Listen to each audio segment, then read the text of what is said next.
Before we get started tonight, ladies and gentlemen, on another episode here of Fast Break for IE Sports Radio, I want to talk to y'all about the last 8 years for IE Sports Radio. For the last 8 years, IE Sports Radio has been bringing you amazing content ranging from interviewing legendary athletes to building tailor-made shows dedicated to all major sports cities around the country. All the while, we've continued to be by the fans, for the fans, with your help. We're ready to take that next step. When you go to our website, iSportsRadio.com, you will see our Patreon link with 5 different tiers. The first one started at just at $5. This donation gets you shout outs on all 32 of our shows.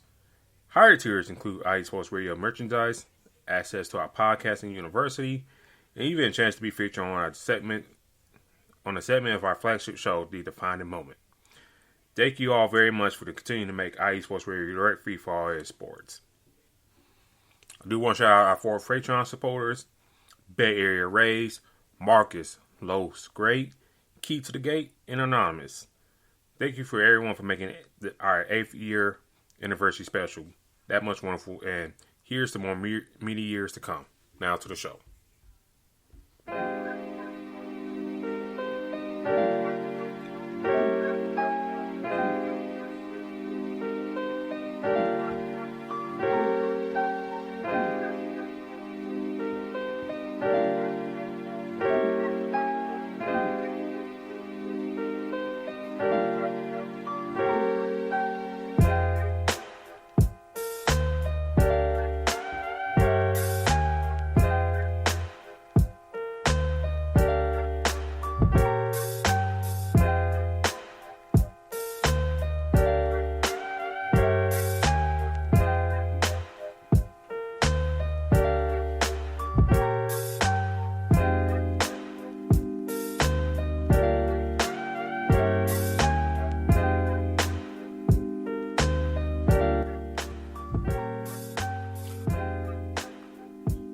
We're back this week discussing all things basketball like always. We'll discuss LeBron's contract extension with the Lakers. What does that mean for him? What does that mean for the organization? And what future plans go about it after the contract ends? Plus, is Danny Ainge asking too much for Donovan Mitchell? We'll both get our takes on that. Plus, WNBA playoffs is trucking along. Can the Chicago Sky shake off the Liberty and whatnot? Or do they have to worry about somebody else? We'll discuss that and much more here on Fast Break live on IE Sports Radio. You're direct free, that's always sports, and you're welcome to join us.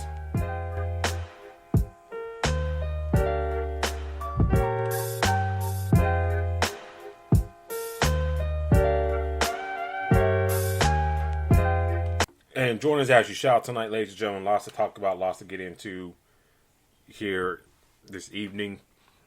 As we have more mentioned, the WNBA playoffs is going on right now. Lots of good competition going on. We've seen the best of the best mentioning the Sky Aces kind of handling business like they should so far in this playoffs. And today's scores, the Mystics and Storm. The Storm, 97-84 over the Mystics. And the Wings, 89-79 over the Sun. D-Lock, it seemed like over the course of the season, it's been like a 3-horse race in a sense. With the third kind of a little distant. But with the Aces and Sky kind of being neck and neck all year. And possibly, clash for a championship potentially. Who do you think comes out, in the playoffs for the WNBA?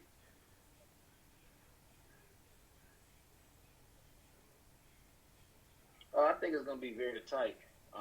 You said the Aces in the Sky? Yes, sir. To be honest with you, I think it's going to be pretty tough, man. I mean, right now, like I said, the Sky is a team that looks very good. Aces is as well. So for me, it's going to be very, very tough to see what happens. honestly, Sky looks incredible, like what it did against New York. Um, and also with the Aces having their 2-0 lead against Mercury, that shows that they're going to be ready as well. And they're going to have to duke it out. I think, like I said, Sky's going to have to go through it with Liberty. Like I said, they had a hell of a game today. But they needed that being the fact they were down one. But I just think that the Aces might be the team to beat. Specifically, one main reason why is they went out there and they took it to, they're taking it to Mercury right now. And we know what Mercury possesses with the athletes that they do have, on that team. So for me, like I said, the Aces might be one tough team to battle. Now, like I said, it is a playoff, so we are seeing the best of the best. But I think the Aces is going to be the team that's going to make that next move. I think for me, when they changed up the format and whatnot, you got a best of 3 in that first round. Now, the Chicago Sky, I'll bring them up. Everybody for the Sky has been playing great this year. I don't think you can't put one person above the other, if you want to say that. But they've just been rolling and cooking so far. And Candace Parker, since coming back to her home city, coming in, helping win that championship there, and then kind of really turn her play up a notch, way above expectations from last year to this year. That's been great. But it kind of really hit I won't say stumbling block against the New York Liberty, if we're going to say that. I mean, they did get them game 1. Sky came back game 2 and just demolished them. And then I'm looking ahead to Tuesday's matchup with them, which I kind of don't understand. Shout out to Adam Cardick in the chat. I still don't understand why the higher seed is playing the lower seed away anyways, but, I think I wouldn't have done that, but it is what it is. I think for me, looking ahead for the Skies matchup, it will suck that you go out like this on the road against a team that is not even 500. It will suck that you probably had one of the best team seasons of all time and a chance to repeat, go out like this. So I think the Sky will come out on top. I think they don't go out like that. In my humble opinion. They are the better passing team. They are the better scoring team. And they get a lot of steals per game, and as well too. About 7.5 steals per game for them. But I just don't see the Chicago Sky going out like that. That's just me. With Cooper averaging about 21 points a game, I doubt she wouldn't go out there like that. And I highly doubt that Candace Parker wants to go out like that. Because right now she having 14 and 11 right now, with 4.5 assists, I might add as well. So we'll see how things go Tuesday. But I got the Sky winning that game.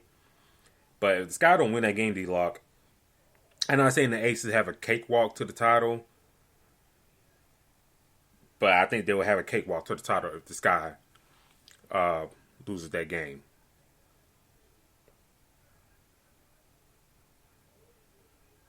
Yeah, like I said, I think that going into this game 3 is going to be this is probably going to be one of the more exciting games in the playoff, being the fact that we're talking about the Sky whooping the Liberty ass at last one. So now, it's a 1-1, and this is the one that's probably going to determine a lot moving forward. So for me, it's one to tune in to. I hope many fans are out there getting ready for this because, like I said, this is one of the series. We always talk about NBA and how important those playoffs are and how exciting they are. But WNBA brings the same type of energy, which is what we, definitely love. So, like I said, I think I believe the next game is August 23rd. Yeah. So make sure you guys, when you get a chance, they don't have a set time for it yet, do they? I don't think they have it yet. So like I said, when you guys get a chance, we'll be on ESPN. Check this game out because this is the one that determines it all for both Sky and Liberty.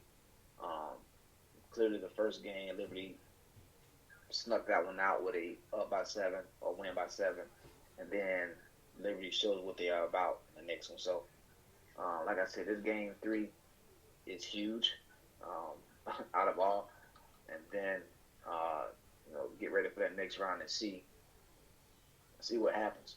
But like I said, I feel like you're looking at a scenario where the Aces have already handled their situation, and now they're waiting for the next opponent.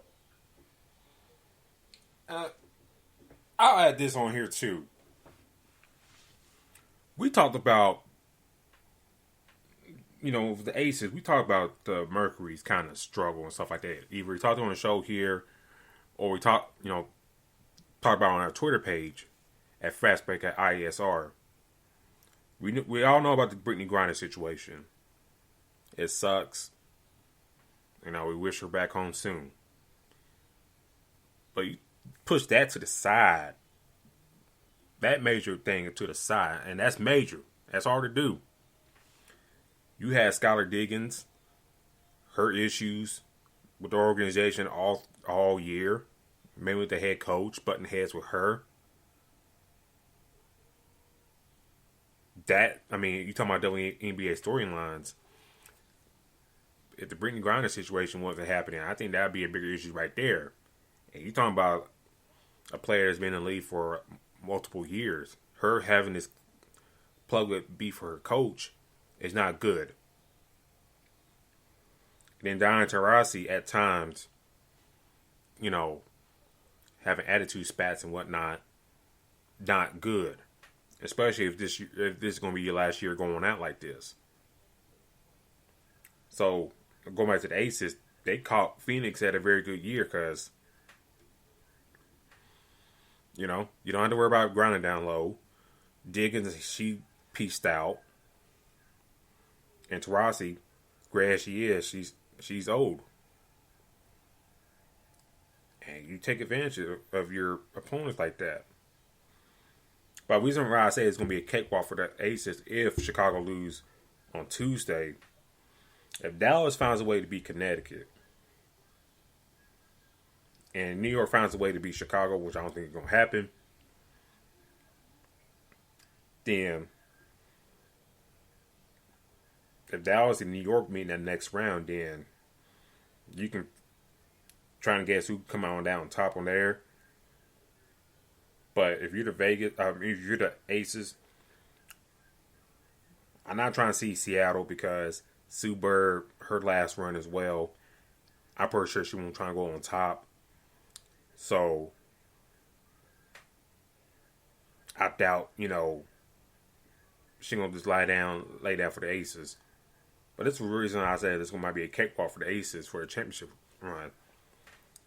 Because the Liberty upset the Sky. Dallas, they beat Connecticut. And then if the Aces get like Washington in the next round, cakewalk for the Aces, in my humble opinion. Yeah, I think going here and say it now, we might come back here next week, but the Aces may win the championship, in my humble opinion. Sorry, Adam. I go with the Aces to win the championship.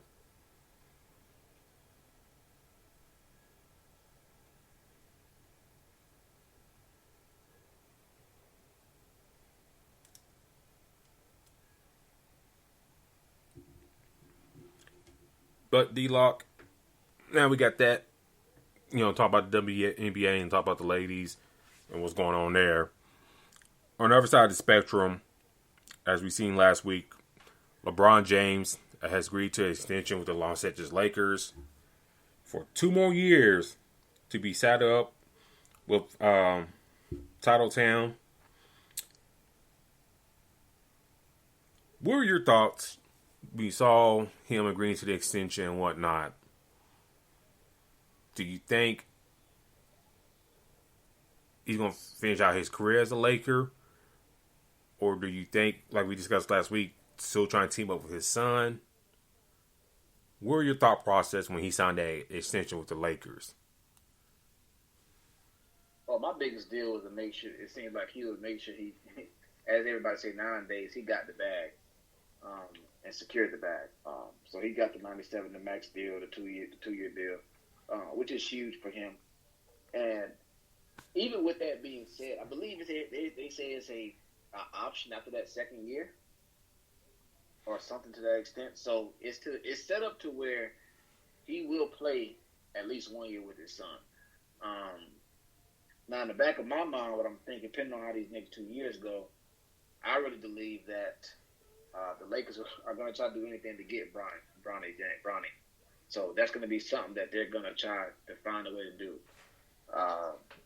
Now, he did hit the headlines with that huge dunk that he did, that many people seen. I believe it was on ESPN as well. Obviously, LeBron posted it on his Instagram page for those who have not seen it. So I think that did help his campaign as being the top pick when the time comes. Now, at the end of the show last week, we did look at some players that, in his class, they have the potential to be, a top 5, top 3, and also number 1 pick. So there's some other guys in there, but for me, I think the fact that he did sign his deal, letting the Lakers know that he is committed to them, helping them continue to win. And I know it has to feel good as a Laker fan and everybody in the Lakers front office. But I still think that he still wants to play with his son. It is going to take the time and also for others to see where he lands as far as getting drafted. So for me, like I said, when he signed, I feel like he's collecting his bag. He loves LA as a family do. Not in the rush to really go anywhere, and just hoping that when that time comes around, hopefully his son can be in LA. If not, then he'll make that move when he do. But it's clear that LeBron's not going to turn down a max deal, no matter how long it is and where it is at this point in his career. Yeah, I think just looking at the spectrum of things, it is the player option for the 2024-2025 season. And like we discussed last week, the 2024 year, that's the year that his son is draft eligible. So he's keeping his options open. I think we knew coming in that he would sign the extension. But, you never know these things for how long and whatnot and all that stuff. So I think we've seen this coming, in a sense. I don't think, he won't go, find his way to get on Golden State or trying to get his way back on the Heat or go back to Cleveland or whatever. I don't think none of that's going to happen, but, my expectation for him for the next couple of years, I say at least you got to at least make an NBA Finals. I think I talked about in the past, either my personal show or here. I said at the time, like when he signed with the Lakers, like you at least got to bring one championship to the Lakers. And I'm talking about the other players, the Lakers that brought in free agency and whatnot, like Wilt, Kareem, Shaq, Powell, those guys. They helped brought in at least a ring to the organization. Now, some of y'all probably thinking why you didn't mention Kobe, Magic, Worthy, whatever. I consider those guys homegrown guys. Yeah, Kobe's drafted by the Hornets, but you got him on that draft day trade. So I consider that like a draft move in a sense. Somebody else is drafting him, but you got him the same night, so it really don't make no difference. He made no impact for the Hornets anyway being drafted. So whatever. But I gotta see never title D-Lock. I thought one was just good enough with LeBron coming in the fold and whatnot. But I need one more. I need one more for him. Because as you mentioned, his family, they love LA, they love lifestyle. They probably don't love that traffic. But I think he kind of got too lax being out there. If you know what I mean. And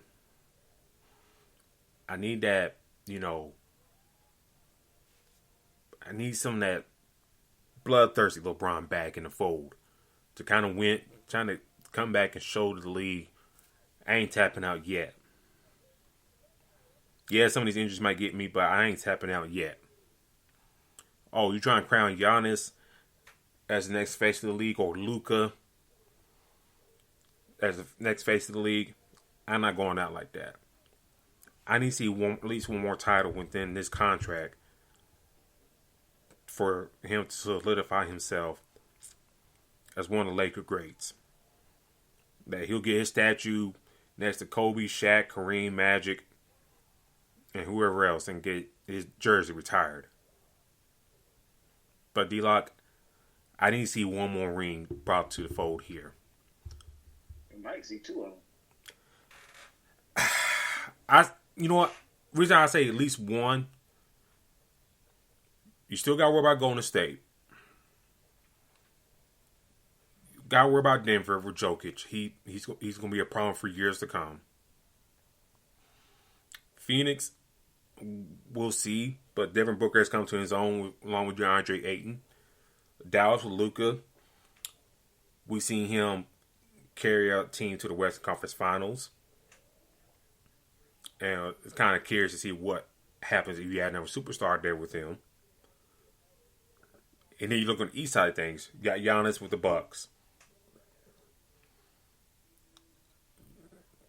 God knows what's going to happen with the Nets. The Heat will always be in contention with Pat Riley and Eric Spoelstra, controlling things. And then you got Boston with Tatum and Brown. So, there's some other factors there, but I say at least give me one more, baby. Give me one more, I'll leave you alone. Yeah, that's true. That is try to get that. We just talk about LeBron James. That's one thing that they do have. So at least one for sure. But, I ain't gonna lie. I think they shooting for the stars, but two of them. And going to the chat real quick, Adam Carnick brought up, how ironic would it be if LeBron sticks in LA and there's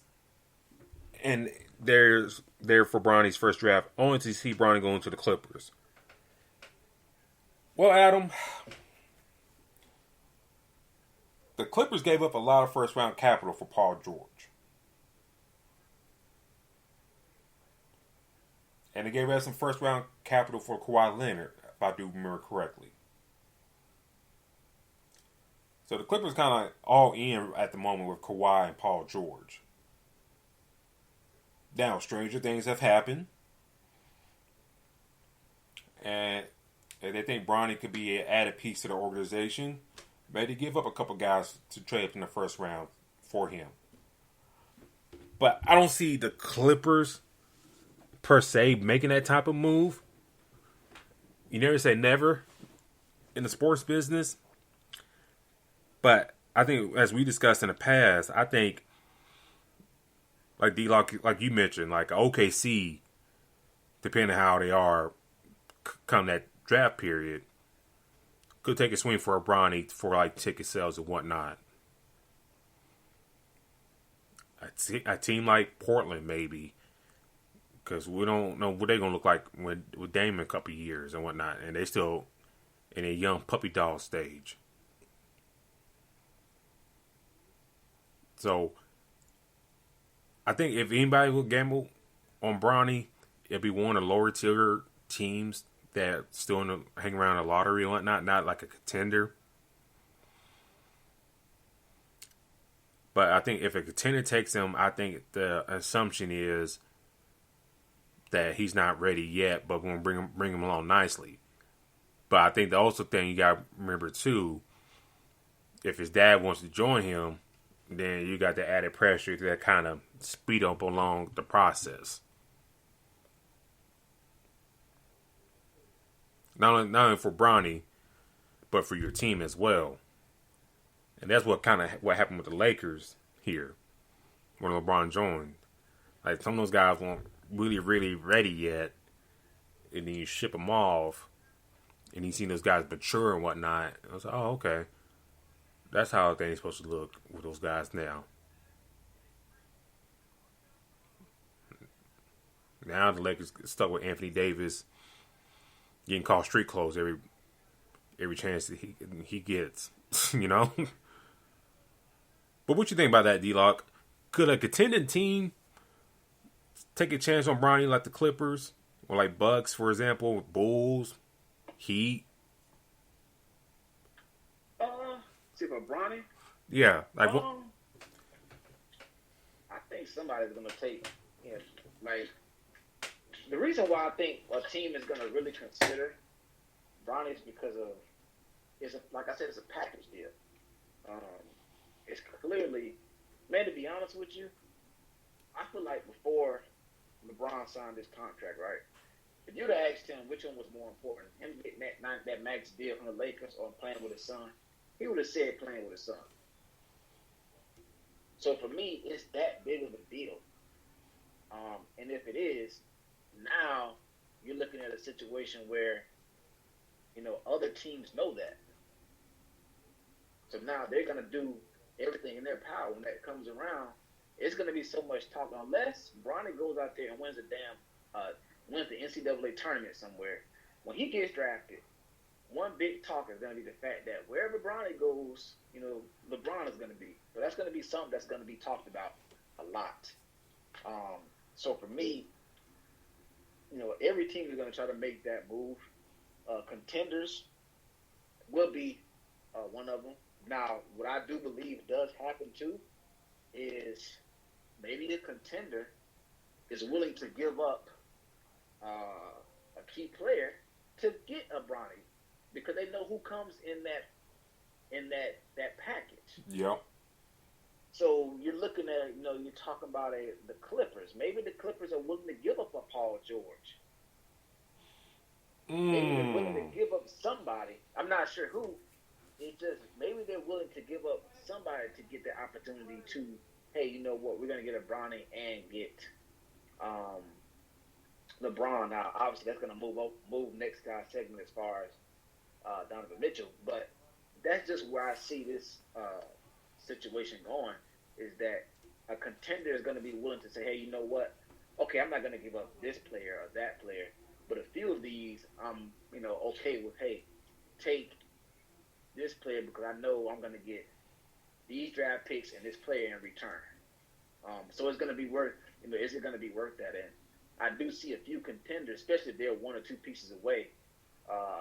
And also, if LeBron is playing on a very similar level that he's playing right now, you're going to see teams definitely trying to make that move. Yeah, you brought a good point. With a contending team, knowing that you'll get these two, sacrifice a star player on their team. That's one thing I think a lot of people haven't really looked at in this whole scenario. And before I dive into that, on a side note, let me ask you this. And a couple of podcast folks I listened to kind of brought this up. Are you kind of surprised that his college recruitment hasn't gained more buzz? And when I mean my dad, it's like nobody's really banging down the door. And there's one podcast I listened to. He brought a good point. Do you want to dive into that with the LeBron family and whatnot? And when I mean my LeBron family, I mean like not just dad, but Rich Paul, Maverick Carter, all those folks. Do you want to do all that for like a 1-year rental at your school? Because there's really been no buzz like where Bronny's going to go. Right. Like that's a tough one right there. Like if he's going anywhere, he's going to a Nike school. We'll just get that out of the way. So Auburn, Kansas, UCLA. Who else I'm thinking of? But you get my point. Yeah, I'm with you. I mean, I think some of them schools, I mean, at this point, you probably want to. I mean, it depends on how big of an impact he can make at your school, but at your university. But also, it's not about just him playing that 1 year. I mean, you think about how Duke and Kentucky got over years. You've seen them have a lot of one and done players, but because of that, they have the history of bringing in a hell of a lot more players. We know what Kentucky brings to the table. Look how many stars and players in the NBA they produced, whether they play there for 1 year or not.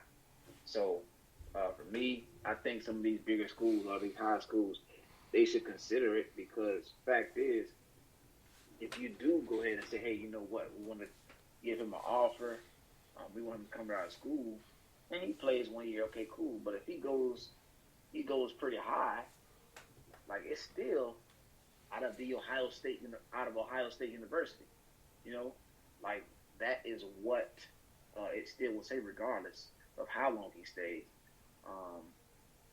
Hell, I mean, just think about how many people came out of Duke, and on top of that, it's about how it looks when you're bringing in different coaches, different athletes.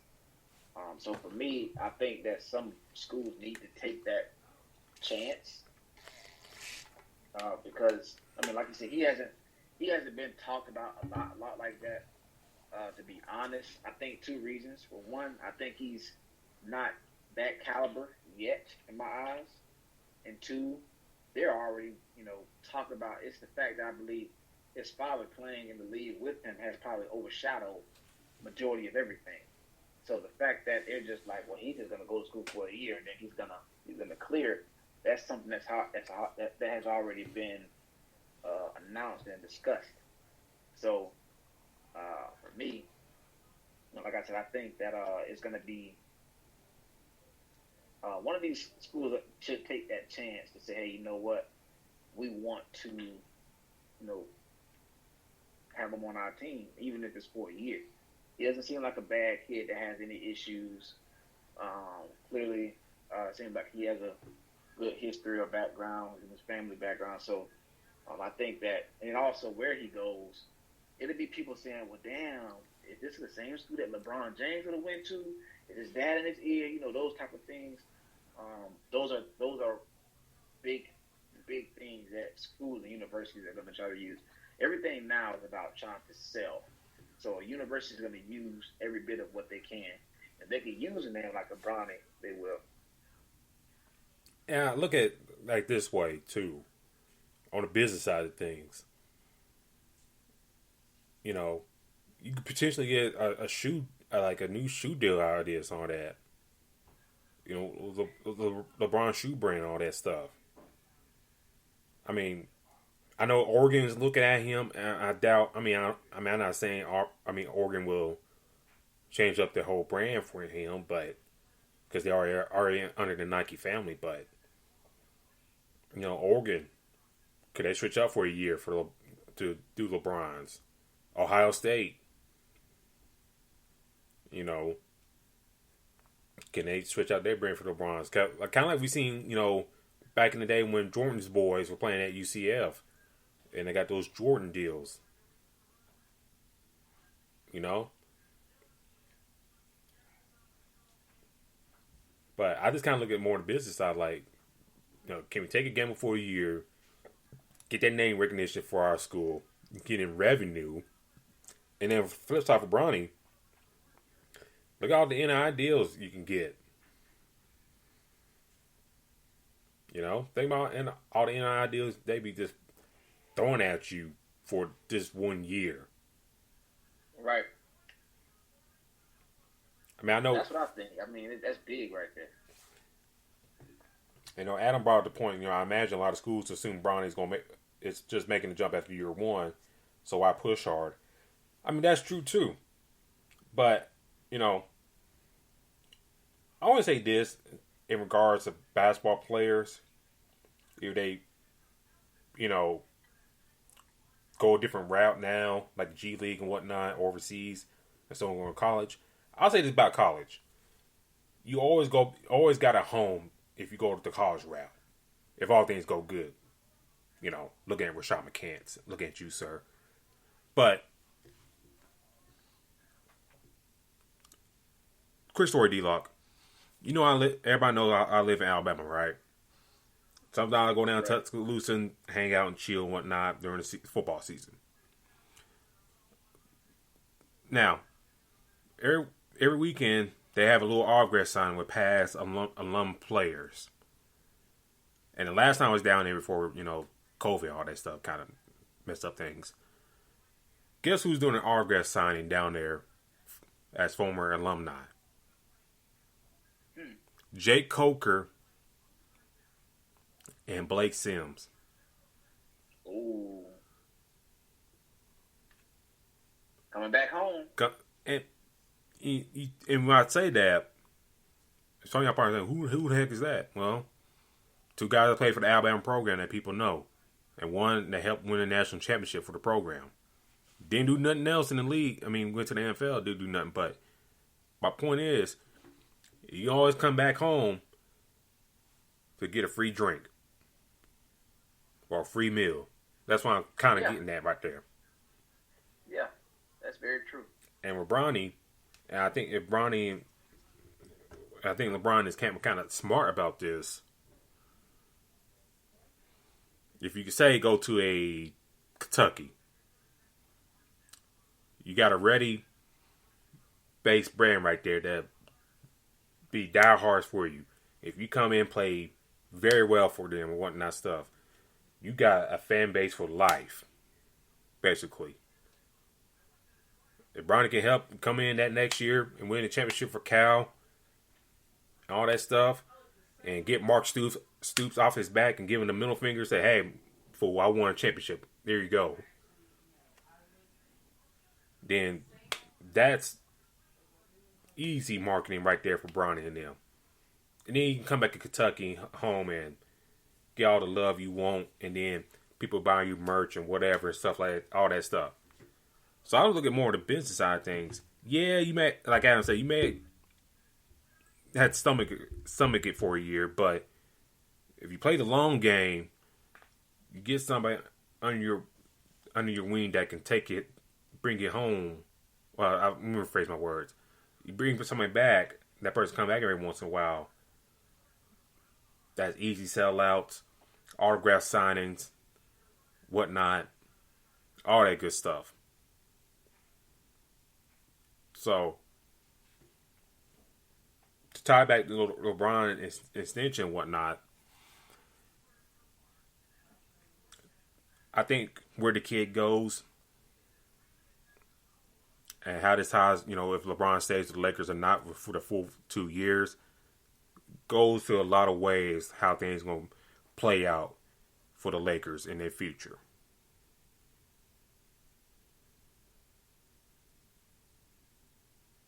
That's how I see it. Depending on what school he goes to. And if he has an excellent season and whatnot, or if he had at least a good couple games in the tournament, as we've seen in the past, you have at least a half-assed good game. Some of these scouts fall in love with you, take you in the first round. If that happens, then LeBron, after 2024, we will not see him again in a purple and gold jersey.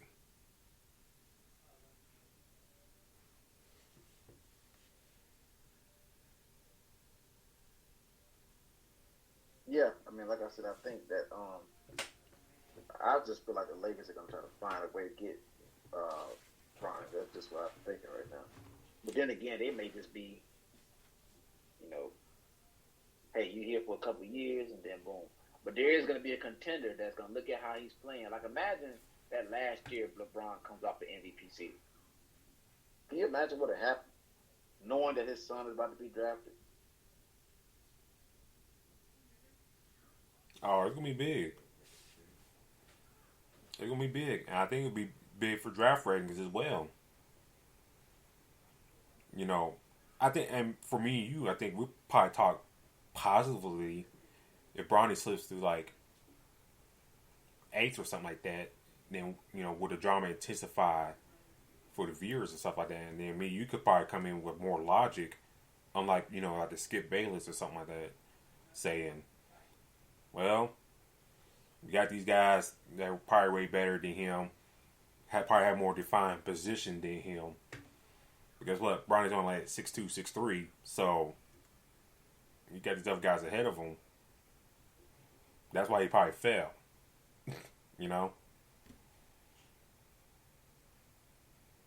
But I mean, we'll see how things shake out for this family and LeBron. I do want to ask you this question real quick, for the Lakers. If LeBron don't come back, should they blow the whole thing up? When you say blow the whole thing up, does that mean that Anthony Davis is going to? I mean, if LeBron don't come back, well, I'll throw this scenario out to you. If LeBron doesn't come back, Bronny gets drafted to the Pacers, whatever, and LeBron's going out there with him. Mm-hmm. Anthony Davis still have his injury issues and whatnot, and plus he's getting older and all that stuff. Would you consider blowing it up if you're the Lakers? I wouldn't, for the simple fact that they're the Lakers. So in a couple of years, I would take another risk, as they would say. At this point, if LeBron does go, you're going to have numerous different players that are going to want to be in LA. You're not going to, find another LeBron James, but you could get you another star there. Who's to say who it could be? So at that point, if LeBron does leave, I'm looking at other options. Because at this point, for one, we know what the Lakers have been and what they will be. I just don't see there be a situation where the Lakers don't have a superstar there. I just don't see that. So at this point, making calls, seeing who's available, because just like every year, there's players requesting to be traded. There's teams that are willing to trade players that we wouldn't think would be traded. If I'm the Lakers, when that do happen, I'm definitely taking a chance on trying to find somebody else to come in, because the Lakers are, a team, franchise that we expect to always be competing for a title. So rebuilding works for, the Timberwolves. To be honest with you, at least at this moment still, rebuilding still works for the Wolves. They're not in that class for me. But the teams that are contending for a title all the time, I think they're always trying to get a superstar there, and that superstar will come there. And for the most part, I'm pretty sure there's a star that will not be in the Lakers.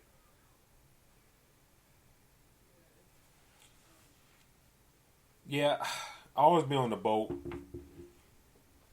in regards to Westbrook and whatnot, and not giving up the first round picks and stuff if you trade them, because like I said, by 2027, by that point, LeBron been gone. Anthony Davis contract is up. You really had no big time salary up to that point. Why are you trying to get rid of your future just for the present for a couple of years? That's what I don't get. But I ain't going to dwell too much on it. But my the saying is, if LeBron goes, do you blow it up? It kind of really depends on the health of Anthony Davis and who you get beside him. If you can't get nobody else, like you mentioned, like a superstar beside him or whatnot, and a good supporting cast, then blow it up. Because, I mean, Anthony Davis is good, but he's not going to take you to the motherland, if that makes sense. So that's how I see things right there. You know, in my thought process in that. But before we go, D-Lock, I do want to bring up the subject to you. Danny Ainge is being in the news again. And they talk about the Knicks and whatnot, re-engaging trade talks and whatnot. I sent you a tweet. A picture of the tweet.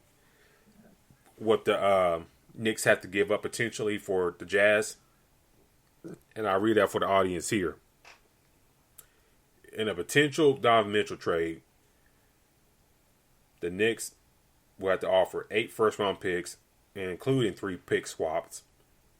R.J. Barrett, Julius Randle, Emmanuel Quickley, Obi Toppin, and Quentin Grimes in some combination. D-Lock, is Danny Ainge asking for too much for Donovan Mitchell? Now say that one more time. Is Danny Ainge asking for? He asking for 8 first-round picks, which includes 3 pick swaps. R.J. Barrett, Julius Randle, Emmanuel Quickley, Obi Toppin, and Quentin Grimes. That's way too damn much. Now, when you said it to me, so what I originally looked at it, you asked me who would I give up for. So I kind of took it as if, who am I gonna send over there for Donovan Mitchell? But Julius Randle ain't going no damn where for me, to be honest. That's way too much. We know who started this. That trade with Minnesota. That made a big thing. So now it's coming to a situation where these deals are being asked for these players. Now, Donovan Mitchell is, a very good player, but I'm not giving him R.J. Barrett and Julius Randle. Everybody else, I would consider. The one that I didn't name earlier was Quigley. Now, if he was the only person that didn't get his deal done, and I can keep 2 first-round picks, Julius Randle and R.J. Barrett, okay, you can have Quigley. But those 2 are not going anywhere. R.J. Barrett's not going anywhere. Julius Randle's not going anywhere. I told you about the first-round picks. We talked about that before. This team just does not draft well. Now, recently they did go get R.J. Barrett, who's looking like he's going to be pretty good for some time to come. Emmanuel Quigley, he could be somebody as well, but Donovan Mitchell clearly take a bigger role. So for me, did they draft Kevin Knox as well? Yeah, they did. Yeah, that explains itself. So for me, those draft picks, I'll probably give up 4 or 5 of them if it's that big of a deal with those players that I offered. But at this point, the reason why is because you have to look at what the Knicks have. Got a Julius Randle somewhere in his prime right now, or getting into his prime, and he's one of the better players in the league. Also with R.J. Barrett, Jalen Brunson just signed there, so you have a few pieces there. If you can add a Donovan Mitchell, somebody that can give you 25, that is a hell of a piece. Which means, like I said, those other pieces, as far as the Quigley, as far as the Toppin, of Grimes, I would gladly give those up. How old is Donovan Mitchell? Maybe 25, 26? What, 24, 25? Yeah, so he's not even 26 yet. So um, he's at the bottom. He's in his early 20s. So for me, uh, you know what? I would definitely make that transition and to make that trade. I'm just not giving up RJ Barrett to do this round. That's just way too damn much. Um, hell, to be honest, you doing that, it that that would change my mind as far as Utah trying to be in rebuilding mode. To be honest with you, I mean, you're gonna get 8 draft picks, a couple pick swaps. Okay, cool. But hell, you got Julius Randle, and then you got RJ Barrett, who is going to be coming into a star as well with Gobert. I'm sorry, not Gobert. The guy they got from Minnesota, I can't think of his name right now. So, the center. So it just, for me, I'm not giving up RJ Barrett and Julius Randle. That's highway robbery over there. To be honest with you, if they send that, the Knicks trade that right there, they're trying to be sorry.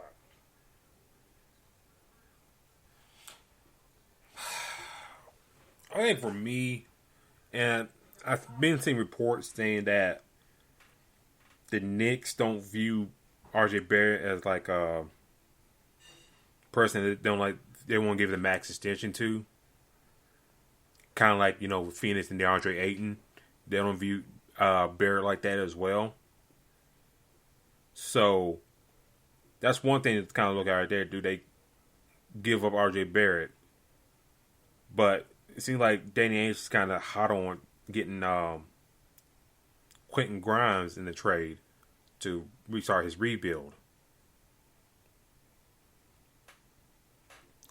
All the draft capital, that's asking a lot. Now, mind you, this is the same Danny Ainge that offered like four first round picks to draft Justin Winslow, and the Heat said no.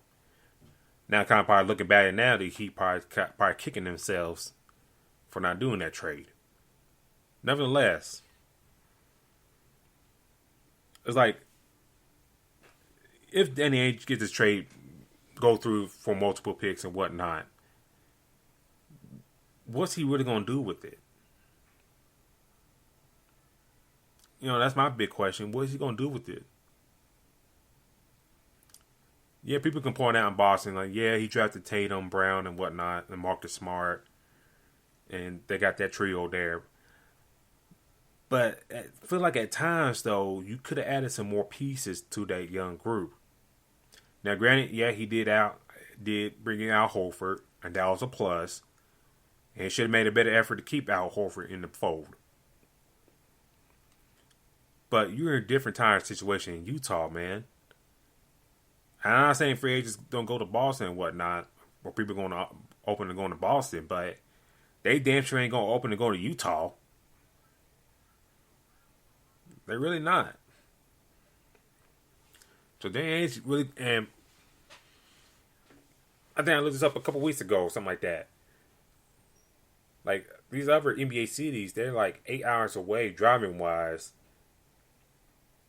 just to get away from Salt Lake. So Danny Ainge really got to think about, what realistically that way he can get for Donovan Mitchell. And the Knicks, and for the Knicks side of things, if you got to give up a Quentin Grimes to get Donovan Mitchell, you do that in a heartbeat. And if you give up RJ Barrett to give up for Donovan Mitchell and maybe lessen your draft capital, do it. Don't drag this out. If you have a good nice core of Randall, Mitchell, and Brunson in the fold, do it. Because there's a whole bunch of guys in the G League and whatnot, or guys that didn't get drafted this past year, that could do some of the things that Quentin Grimes and RJ Barrett can do. Yeah, there's potential with Barrett, but we're still kind of waiting on it. So I'd say for both teams, there's a good deal in the middle. Get it figured out and get this trade done. So for Ainge, you can start on your rebuild in Utah. And for New York, you can get back into playoff contention, for your squad and for your city.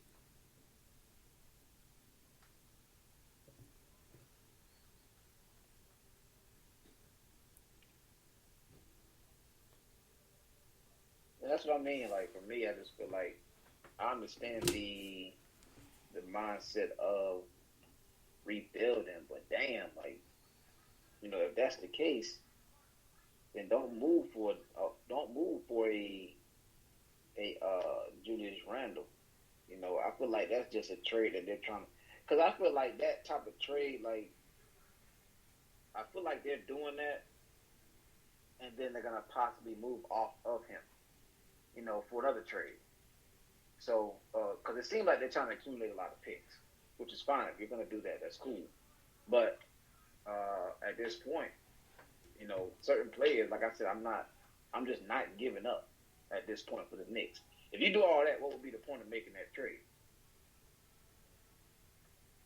Especially in the East. So, but, I mean, we're going to see what happens with this. We talked about the KD trade. We talked about the Kyrie situation. But we have this situation now with Donovan Mitchell lingering as well. We don't know what's about to happen with that. But all of that, come on, man, 8 picks and all the damn players. It would be stupid to do that. Yeah, it'd be before we head out. Yeah, it'd be dumb for them to do that.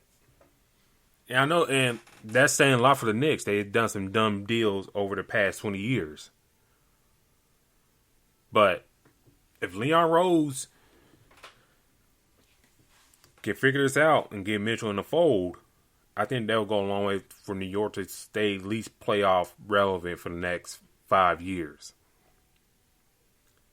But I will not fault them if they decide to back out once said things are done. It's like the price is too much, and for me, I give them kudos for not doing it because this one guy wants all these assets and do jack squat with them. So that's how I see it about things. But I'll let you have the last word. I mean, I'm with you on that because, like I said, for me, it puts New York in a situation where you have no future, and now you don't even have the pieces that you want to build around Donovan Mitchell. So now you're sitting in a situation where you would have a Jalen Brunson and a Donovan Mitchell. RJ Barrett is not even 21 yet. I don't think. I think he's 22.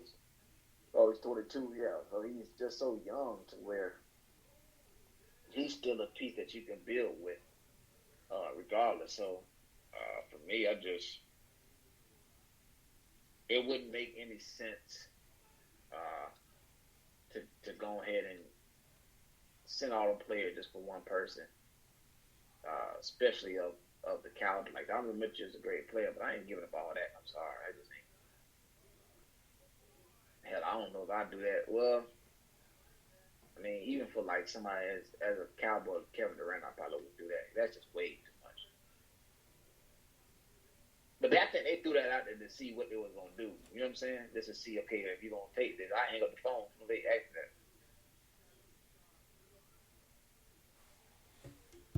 So yeah, we'll leave it on that note. And like I said, they're trying to get this deal done before training camp, so we'll keep an eye on this and all the other deals that potentially happens before training camp. But this has been our show tonight, ladies and gentlemen. Thank you for tuning in with us. D-Lock, how can people find you on social media? You guys find me at Black-813. That's Black-813 on Twitter and Instagram. You can find me at Spawn4288. That's Spawn4288 on Twitter. Also follow the show on Fast Break at Twitter at FastBreakIESR. That's FastBreakIESR. Also, do check out iesportsradio.com for all the latest show news and feeds, and welcome our new show to the network, the Palm City podcast with our one Mr. Corey. So do check out that. He did a great job yesterday, so do give him a listen. But until ladies and gentlemen, we'll talk to y'all later. We're out.